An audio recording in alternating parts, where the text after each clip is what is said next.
Kalau data boleh, tapi implementasinya itu apa?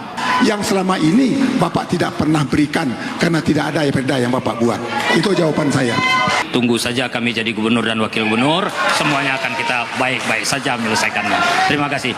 Salut dan bangga untuk Pak Epi yang pernah menjadi Bupati Kabupaten Solo. Karena Kabupaten Solo mendapatkan peringkat ketiga di Sumatera Barat, Pak, mengenai indeks IPM, tapi dari paling bawah, Pak. Terima kasih, Pak. Di tingkat level kabupaten tingkat 2 saja, Pak Epi belum berhasil menjalankan dan meningkatkan indeks IPM tadi. Nah, bagaimana kalau Bapak mengelola 19 kabupaten kota? Apakah tidak berbahaya tuh, Pak? Terima kasih. Ya, saya tambahkan nih. Pak Epi 20% mau menganggarkan pendidikan. Kita sudah jalan 36%, Pak. Ya, 36%.